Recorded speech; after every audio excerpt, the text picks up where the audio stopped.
how to stop video autoplay while scrolling YouTube feeds. Let's see over here.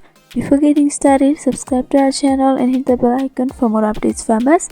Now let's begin.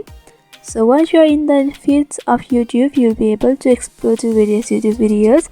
So when you scroll your feed, you can see some of the video will be autoplay without even opening up and without sounds.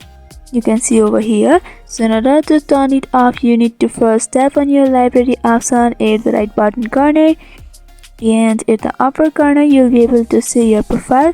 Simply tap over there, and here you have to go for settings option.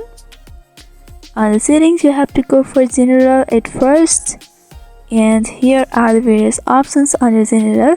You have to simply tap on the playback in feeds option, which is at the fourth.